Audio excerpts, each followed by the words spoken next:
Ça y est, la loi a été adoptée au Royaume-Uni. Cette loi qui permet l'envoi de tous les migrants arrivés sur le territoire britannique de manière illégale. Une loi qui a été hautement controversée, qui suscite de nombreuses critiques. Alors, en quoi consiste exactement cette loi-là et pourquoi fait-elle autant de bruit? C'est le sujet de cette vidéo. Si tu tombes sur cette chaîne à travers cette vidéo, moi c'est Leslie Mekongo et si on parle de l'Afrique et de tout ce qui tourne autour de l'Afrique, de près ou de loin, donc si ces sujets-là aussi, ces thématiques-là t'intéressent, n'hésite surtout pas à me laisser un pouce bleu, à t'abonner à la chaîne et activer la cloche de notification afin de ne manquer aucune de mes nouvelles vidéos sur cette chaîne. Let's go! Eh bien, après une longue bataille qui a duré plus de 2 ans, la loi Safety of Rwanda a finalement été adoptée dans la nuit du 22 au 23 avril 2024. Ce qu'il faut savoir, c'est que ce projet de loi avait déjà été initié en avril 2022 par le gouvernement de Boris Johnson, l'ex-premier ministre britannique, qui jugeait nécessaire de freiner la hausse des demandes d'asile et les arrivées clandestines sur le territoire britannique. Et cette loi prévoit d'expulser, je cite, les étrangers arrivés illégalement ou par moyens dangereux ou inutiles en provenance de pays sûrs après le 1er janvier 2022, quelle que soit leur origine. Et en effet, selon le magazine Les Échos, il y a eu en 2022 environ 45 700 migrants qui ont fait la traversée vers le Royaume-Uni. En 2023, ce chiffre a un peu redescendu jusqu'à environ 29 000 migrants et on constate, depuis le début de l'année 2024, une hausse de près de 20% avec plus de 6 200 arrivées selon le décompte de l'agence France Presse. Maintenant, on pourrait se poser la question de savoir pourquoi est-ce que cette loi a pris autant de temps pour être votée, parce que comme je vous le disais déjà en début de vidéo, elle a été émise pour la première fois en 2022 par l'ancien gouvernement britannique. En novembre 2023, la Cour suprême a jugé cette loi-là illégale parce qu'il jugeait que les étrangers qui seraient expulsés vers le Rwanda risqueraient d'être renvoyés dans leur pays d'origine où il n'y avait pas en fait de garantie en ce qui concerne leur sécurité, ce qui ne s'accordait pas avec l'article 3 de la Convention européenne des droits de l'homme.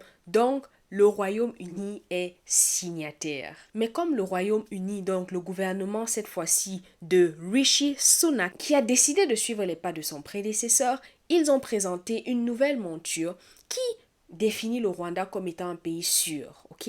Et dans un deuxième temps, ils ont signé un accord bilatéral avec le Rwanda en décembre dernier qui empêche le renvoi de ces migrants-là vers leur pays d'origine. Ça, c'est en théorie. Maintenant, dans les faits, est-ce que ça sera vraiment appliqué? Est-ce que les migrants qui arriveront au Rwanda après étude de dossier, est-ce qu'ils ne seront effectivement pas renvoyés dans leur pays? Est-ce qu'en pratique, c'est effectivement ce qui va être appliqué? Cela reste encore à voir avec les mois et les années à venir. Donc, en faisant cela, le Royaume-Uni a contraint les instances judiciaires à ignorer certaines dispositions de la loi britannique relatives au respect des droits humains, ce qui les affranchit des injonctions de la communauté européenne des droits de l'homme. Et après avoir suivi cette annonce, moi, la question que je me suis posée, peut-être vous aussi vous êtes posé cette question-là. Je me suis dit, mais qu'est-ce que le Rwanda y gagne?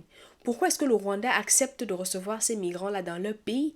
Est-ce qu'ils sont suffisamment prêts pour les accueillir? Parce qu'il ne suffit pas juste de dire, oui, on va accueillir ces migrants-là, mais dans les faits, est-ce que c'est possible? Donc, j'ai décidé de m'intéresser à l'aspect financier. Quels sont les chiffres? Quels sont les termes financiers de cet accord entre Londres et Kigali? Tenez-vous tranquille, figurez-vous que pour chaque migrant, pour chaque personne expulsée, le Royaume-Uni paye 20 000 livres sterling, environ 23 000 euros au Rwanda, par personne. Ça, c'est d'un. De deux, pour les frais de traitement de chaque cas, Londres verse 150 874 livres sterling, soit environ 178 000 euros au Rwanda. Ça, c'est par cas. Maintenant, bien qu'aucune expulsion n'ait encore eu lieu, le Royaume-Uni a déjà versé 220 millions de livres sterling, soit 256 millions d'euros au Rwanda. Et Londres a accepté de lui allouer encore 150 millions de livres supplémentaires au cours des 3 prochaines années. Et c'est pas fini, 120 millions de livres une fois que les 300 premiers demandeurs d'asile y auront été envoyés. Tous ces chiffres ont été donnés selon le National Audit Office. Tous les liens, vous les trouverez en description de cette vidéo. Et là, je me suis dit, ben voilà. Voilà pourquoi, à mon avis, le Rwanda a accepté de signer cet accord. Le côté financier très attractif de cet accord-là. Figurez-vous que le Rwanda dont on est en train de parler est un pays pauvre et très endetté. Pauvre et très endetté, je pèse mes mots. Le Rwanda est le 10e pays le plus pauvre au monde si l'on ne regarde que la proportion de la population. Le 10e pays le plus pauvre au monde. Et malgré les avancées, ou du moins malgré les progrès économiques que le Rwanda a fait durant les 2 dernières décennies, avec avec une croissance moyenne de son PIB de 7,5% entre 2001 et 2019, le Rwanda reste quand même confronté à des défis que tous les autres, ou la plupart des pays africains connaissent, tels que la pauvreté, le chômage et le manque d'infrastructures de base. Ça, ce sont les défis auxquels le Rwanda est encore confronté aujourd'hui. Et ajouté à cela, vient encore des milliers de migrants qui y seront envoyés. Alors, c'est bien beau de voir ces chiffres-là. C'est bien beau de voir 20 000 dollars, 20 000 livres sterling par personne.